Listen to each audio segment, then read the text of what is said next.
नमस्ते साथियों, मैं हूं लक्ष्मी हवलादार और इस वीडियो को देखने के लिए बहुत बहुत धन्यवाद, दिल से आभार।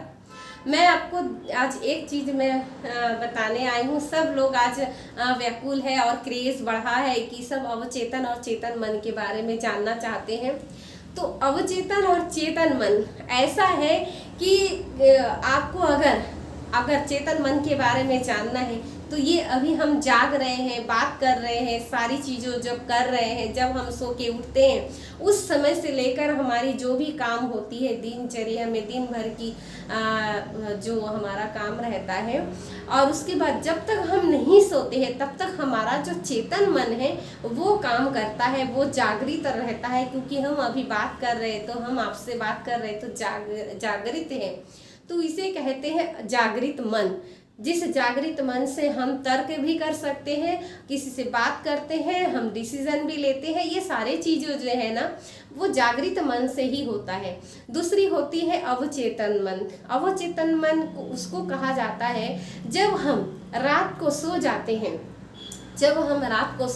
हैं, और जब हम रात को सोते हैं तो हम तो सो जाते हैं, और हम जब सो जाते हैं तो हमारा जो जागृत मन है ना तब वो भी सो जाता है। क्योंकि हम अगर जागते हैं तो हमारे तो बहुत सारे विचार आते हैं, बहुत सारे ख्यालात आते हैं, हम टीवी देखते हैं, हम मोबाइल चलाते हैं, ऐसे हम लोग करते हैं। लेकिन जब सो जाते हैं तो हमें होश नहीं रहता कि हमारी सांसें चल रही है कि नहीं, कुछ हो रहा है कि नहीं, बस हम सो जाते हैं, इतना ही जानते हैं कि हम सो जाते हैं।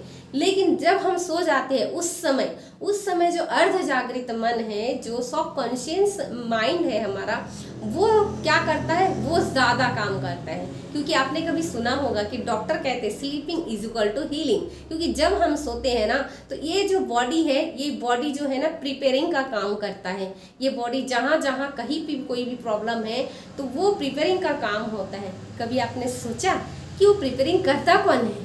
वो अर्ध जागृत मन है, सबकॉन्शियस माइंड। जब हम सो जाते हैं हमारा कॉन्शियस माइंड तो सो जाता है, लेकिन तब दुगुना तेजी से 10 गुना जब दिन में काम करता है। वो 24 घंटा तो वैसे काम करता है, लेकिन जब वो दिन में काम हम जाग रहे होते हैं तो वो ज़्यादा नहीं, धीरे धीरे काम करता है। काम करने की जो उसकी जो कैपेसिटी है वो बहुत स्लो होता है। लेकिन जब हम रात को सो जाते हैं ना तब उसकी कैपेसिटी जो है ना बहुत ज़्यादा बढ़ जाती है। क्यों? क्योंकि तब हम उसको डिस्टर्ब नहीं कर रहे होते हैं, हम बात नहीं कर रहे होते हैं, हम सोच नहीं रहे होते हैं, इसलिए वो ज़्यादा पावरफुल से काम करते हैं और हमारी बॉडी को हीलिंग करने का काम करते हैं। इसलिए साथियों, जब भी आप सो जाओ तो इसलिए कहते हैं कि सोने के पहले हमें टीवी नहीं देखना है, हमारे मोबाइल में ऐसी कोई चीज़ नहीं देखना है जो नेगेटिविटी हो। हमारी सोच में भी कभी ऐसे सोच नहीं आना चाहिए जो नेगेटिविटी है। क्योंकि वही सोच को जब पकड़ता है माइंड, क्या होता है, हमें जब नींद आती है तो धीरे धीरे हम उस अवस्था में, नींद की अवस्था में जाते हैं, और वही चीज़ क्या होता है, प्रोसेस होती रहती है। जब अंदर हम सो जाते हैं फिर वो अर्ध जागृत जो मन है वो पकड़ लेते हैं, उसी सोच को पकड़ते हैं। जब हम रात में जो अंतिम हमारा सोच रहती है, अंतिम हमारी जो कार्य क्षमता रहती है, उस चीज़ को वो पकड़ लेता है और फिर उसी से वो प्रोसेस करते रहते हैं। और जाने अनजाने में हम कभी भी पानी पी रहे होते हैं, भोजन कर रहे होते हैं तो ऐसे ही नेगेटिविटी सोचते हैं, तो कहीं ना कहीं वो आप नहीं जान रहे हो, लेकिन अवचेतन मन जो है 24 घंटा काम करते हैं। इसलिए कहते हैं कि जब हम रात को सोते हैं तो सोने से पहले हमको कोई भी नेगेटिविटी ना सोच रखनी है, ना वैसे कोई चीज़ें देखनी है, ना नाटक देखनी है, ना टीवी देखनी है, ना कोई ऐसे न्यूज़ पढ़ना है।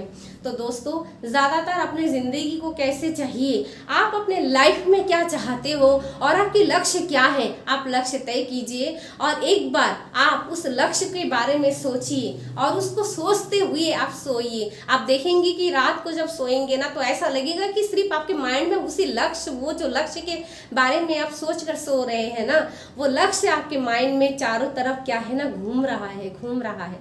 और जब आप सो के उठेंगे तो उठने के तुरंत बाद आपको थोड़ा नींदी अवस्था लगेगा, आपको थोड़ा सुस्तीपन लगता है शरीर में। उस समय आप उसी गोल के बारे में फिर दोबारा लिखिए जो आप रात को सोने से पहले कर रहे थे, जिस लक्ष्य के बारे में आप सोच रहे थे। उस लक्ष्य को एक कागज लीजिए और थोड़ा सा उसको लिखिए 10 बार 8 बार। और एफर्मेशन, जो पॉजिटिव एफर्मेशन है कि हाँ मैं कर सकता हूँ, मैं पॉजिटिव हूँ, मैं सकारात्मक सोचती हूँ, मैं सुंदर हूँ, मैं हर चीज़ कर सकती हूँ। तो कुछ एफर्मेशन अपने लिए बोलना है आपको। और जब आप ऐसे बोलते हैं और फिर आप ठान लेते हैं कि कोई भी परिस्थिति हो, मैं उस परिस्थिति से भी बड़ी हूँ, क्योंकि मेरे साथ ईश्वर है। ईश्वर और कोई नहीं दोस्तों, ईश्वर सिर्फ और सिर्फ आपके अंदर ही है, हमारे अंदर ही है। हमें बाहर किसी मंदिर में जाने की ज़रूरत नहीं है। हम अपनी मंदिर, अपने मन मंदिर के अंदर अगर झांकेंगे और वो जो शक्ति है वो हमारे अंदर ही है। आपको बाहर कहीं जाने की ज़रूरत नहीं है, बस आप उसी को फॉलो कीजिए। और एक बार देखिएगा कि वो जो दिन, बाकी दिन जो जब आप सोते हैं तो उसकी बात अलग हो जाती है, लेकिन अगर इस प्रोसेस में आप सोते हैं ना, तो आप देखिएगा कि इसकी कुछ अलग ही वैल्यू है और एक अलग ही आपके पास एनर्जी है। आपको ऐसा लगेगा कि मैं सबसे दुनिया की वो ताकतवर इंसान बन चुकी हूँ या बन चुका हूँ कि मैं हर कोई कुछ भी कर सकती हूँ या कर सकता हूँ। इसी के साथ ही मैं दूसरा वीडियो मैं बनाऊँगी। इसके साथ में नमस्कार। Thank you very much.